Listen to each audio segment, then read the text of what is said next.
All right, the thing stuck for a moment, a little bit awkward as we get in the game, but here we are in map number 4. It is 2-1 for this guy spawning in the bottom left. Team Liquid's Red Protoss MaNa.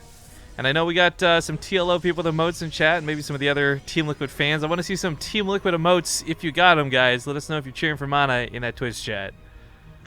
The top right is the blue Protoss. He is PiLiPiLi.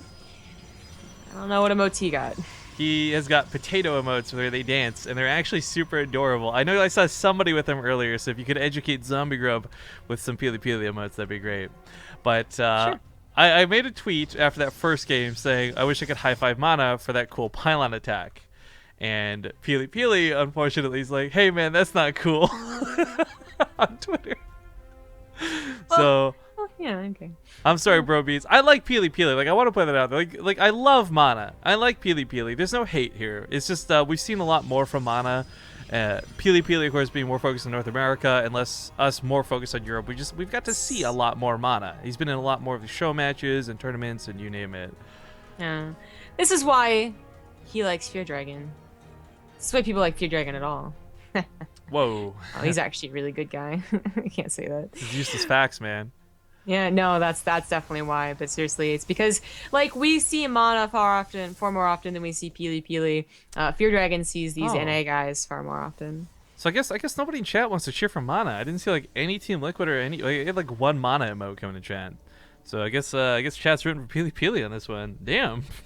Wow, the hate is real. I don't know. It's not hate, so it's like lack of support. It's like the lazy support. Just like, well, yeah, it's for cool. sure. Good, but I don't want to.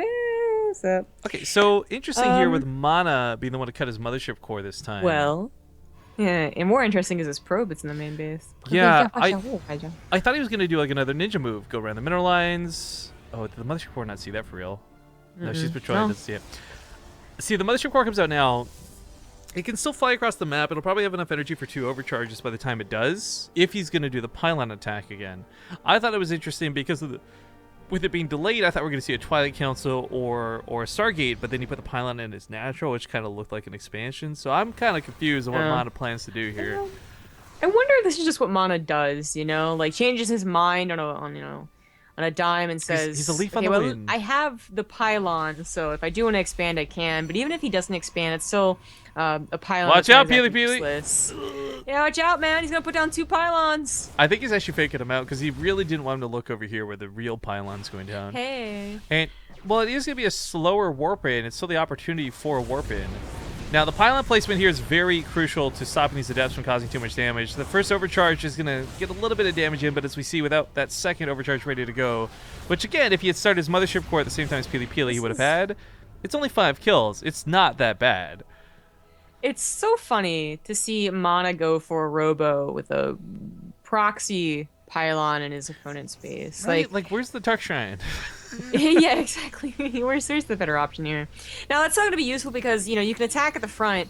PiLiPiLi expands, and it looks like he's making so many minerals. It kind of looked like he wanted to. But, of course, he does have that front line as well, and there goes the gateway. There's the use of minerals.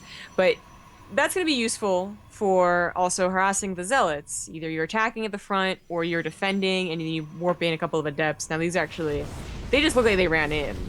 That's the problem with adepts here. Yeah, the psionic transfer is a little bit hard to detect, I suppose. But PiLiPiLi, one pylon got cleaned up earlier by the 2 stalkers. He put it exactly where it was, so the place you would least expect it to be again. And MaNa, this is where the robo is going to be a lot better for him in this sort of situation. Now, the adepts are still going to be annoying, and it's caused a couple of units from PiLiPiLi to stay at home, same with photon overcharges, but he still doesn't know about the pylon. So MaNa does have a strange, not a great, but a strange counterattack opportunity available to him. Yeah. Really wants to expand, however. Trying to get that expansion down. Has that potent overcharge. Is trying to get an immortal. Might be worth holding off for that immortal. No, actually, this should be enough. Yeah, potent overcharge. Snipes that sentry, then gets a zealot. Not too bad for PiLiPiLi here. The immortal should be walking across right now, though. Gotta be careful. Yeah, already taking a good lead here with the stalkers. Just the way you volley this down, sometimes the stalkers will be just not enough. You pull that one stalker back, and it can change the entire course of battle as it regenerates shields. But I did like the zealot. Like, a zealot actually soaks up a considerable amount of damage. The Adepts want to see what's going on here, what the army looks like, and can't be too pleased with what he sees. This is without Blink. He's really got to depend on the Immortals accidentally target firing the Adepts instead of the Stalkers. The second Immortals will come out too, and the Nexus would never put down. So there's a lot more minerals to warp in, more units. Oh, the Mothership Core's not back here, so he's got to warp in his own Adepts to kill the Adepts. Unfortunately, Sesame Probes will die in the process. Had MaNa actually brought his army back to deal with this, then there would have been a push up that main ramp. So clever moves out of PiLiPiLi, but the worker kill count is it's it's still one base. Like, this is fine for saturation on one base. PiLiPiLi finally finds that proxy pylon because there's one too many Adepts that get over to the other side of the base for him not to see, and he finally figures it out. It did force a couple of warp-ins back on PiLiPiLi's side. That's why I see a couple of Adepts over there.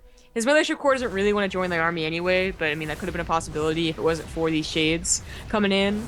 And, well, now he doesn't have to worry about it as much. So he tries to get an expansion, but he is behind on tech. And he is being attacked, too. PiLiPiLi will lose a gateway, lose a pylon. Oh, my bad, sorry. Rubbed Two my eyes pylons. for a second. Yeah, I mean, the Nexus behind this wasn't a bad idea to try and get it running, but I don't know if you can defend this. Because you're going to have a limited amount of force fields, which are cool to see, but the Adepts can shade through it, snipe off the sentries, let the Immortals up the ramp, and there's no blink advantage here. In fact, even the Adepts just getting some shots on the Stalkers is really nice. The Immortals are a little bit slow, can't quite get up there right away, but these pylons, overcharges, sentries, like, PiLiPiLi's trying to actually construct a wall, which is funny to see. But what's going to end up happening is MaNa can just elevator everything up with the Warp Prism.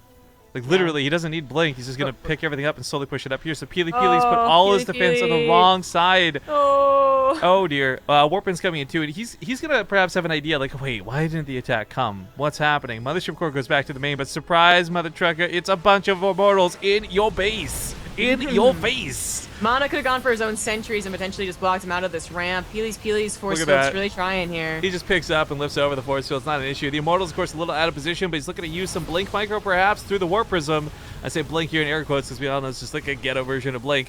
Bleeding out a lot of probes being pulled into this, but absolutely necessary to try and hold this line of defense. The Immortals, of course, do a ton of damage before going down. The Warp Prism finally gets sniped off, but MaNa has killed so many probes to this attack. Even if he loses the fight, he'll win the war. And he's not even going to lose the fight. He's going to win both. Started focus firing with that Immortal and those Stalkers, and that was it. GG. MaNa takes it 3-1, doesn't he? Yes, 3-1 in the favor of Team Liquid's MaNa. Now this leaves us in our first crossover.